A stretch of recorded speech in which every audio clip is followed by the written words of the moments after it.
इस देश का प्रशासन इसी संघीय आधार पर चलता है कि कुछ अधिकार केंद्र के पास होते हैं और कुछ अधिकार राज्यों के पास होते हैं। लेकिन जिस विषय के संबंध में आज हम लोग यहां इकट्ठे हुए हैं, इसमें अधिकार कम और जिम्मेवारी ज्यादा है। वो इसलिए है कि आम नागरिक का हित इस विषय के साथ जुड़ा हुआ है।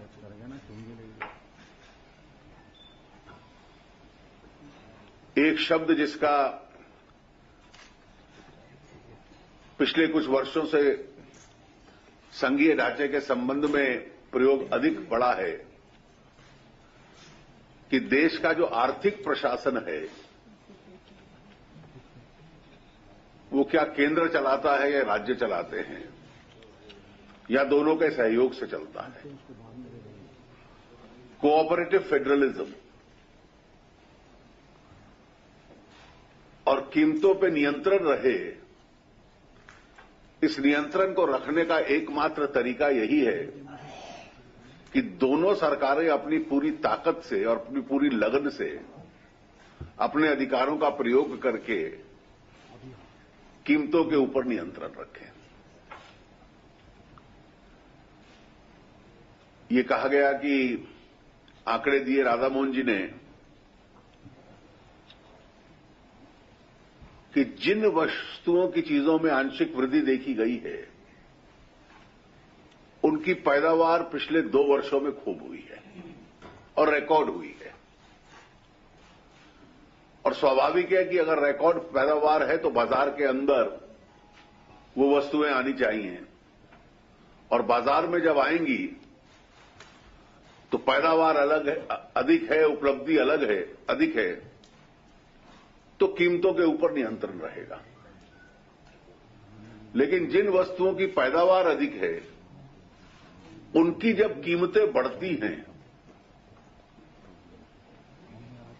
तो इसका मतलब बिल्कुल स्पष्ट है कि जो बिचौले हैं, इंटरमीडिएटरीज हैं, कहीं ना कहीं वो उस पैदावार को रख रहे हैं। और इसलिए ये प्रशासन का या अच्छे शासन की एक परीक्षा होती है कि हम लोग उस पैदावार को उन बिचौलियों से कैसे निकालकर बाजार के सामने लेकर आए। ये स्पष्ट चुनौती हमारे सामने है। ये अक्सर देखा गया है, और पासवान जी ने सही कहा कि 20 वर्ष के उन्होंने आंकड़े देखे हैं कि ये जो जुलाई से दिसंबर तक का हर वर्ष की अवधि होती है, कुछ वस्तुओं की कीमतें बढ़ती हैं।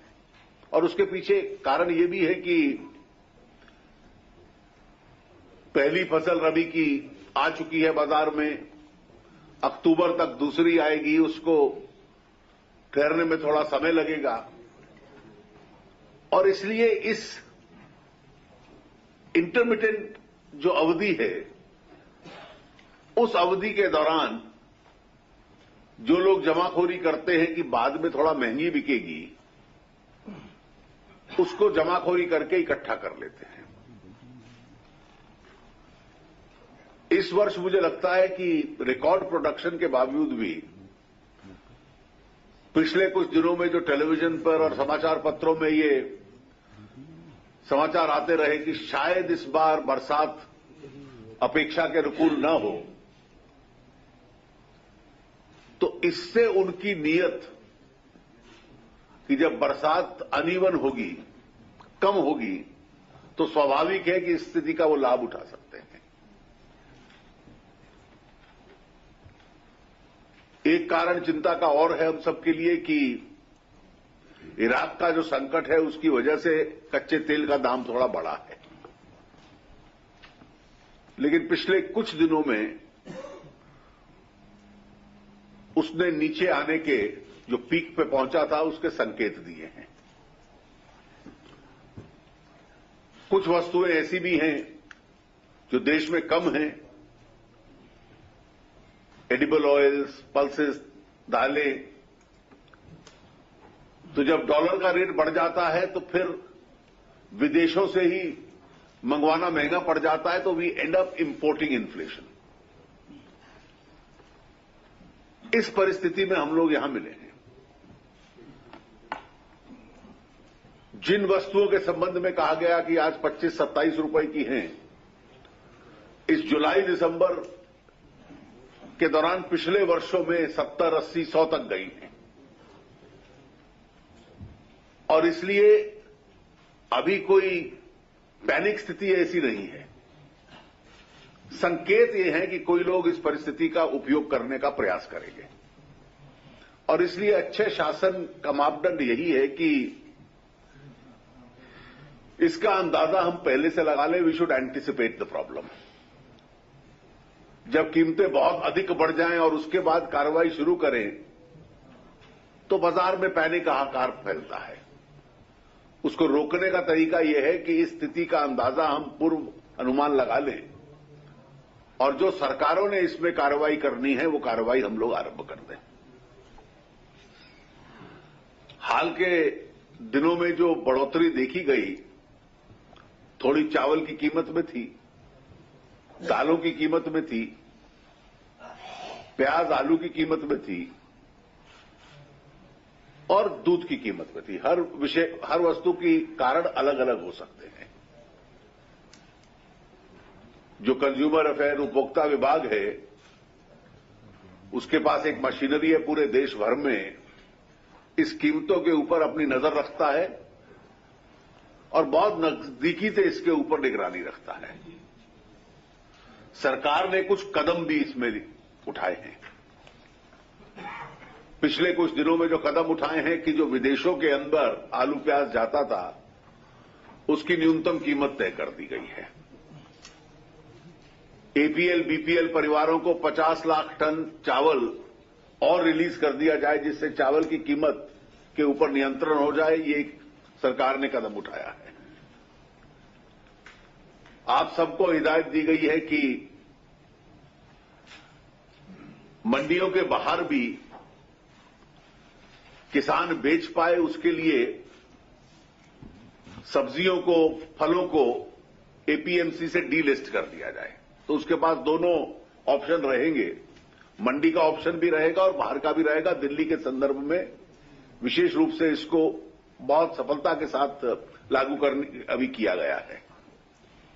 जिन चीजों को बाहर से मंगवाना पड़ता है, विदेशों से जिन वस्तुओं को, उसके लिए एक लाइन ऑफ क्रेडिट खोल दी गई है। ये कदम अभी उठाए गए हैं। इसके साथ साथ आज की जो चर्चा हम लोग करें,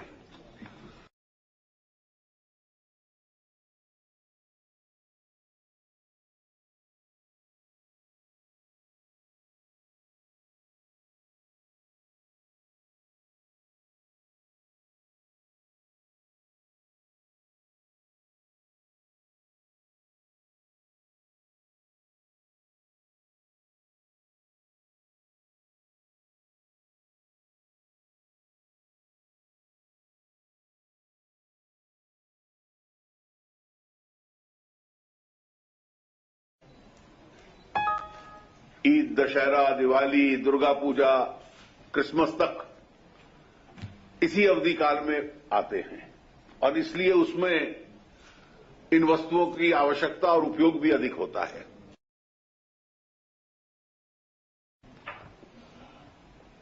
मुझे लगता है कि ये अभी थोड़ी देर में जो उपभोक्ता विभाग के अधिकारी हैं वो एक प्रेजेंटेशन देंगे, जिससे जो पूरी परिस्थिति हम लोगों को समझ में आ पाएगी, और उसके बाद हर राज्य की ओर से वहां की स्थिति क्या है और उनके विशेष सुझाव क्या हैं, उस पर चर्चा करके आज इसका जो एक्शन प्लान है सेंटर और स्टेट्स का, हम लोग अगर कुछ बना पाते हैं, कुछ न्यूनतम बिंदु इस पे, तो आज की ये बैठक अपने आप में सफल होगी। मुझे केवल इतना ही कहना था। मुझे रामविलास जी ने इस बैठक के साथ जुड़ने के लिए बुलाया, मैं विशेष रूप से उनका आभारी हूं। बहुत बहुत धन्यवाद।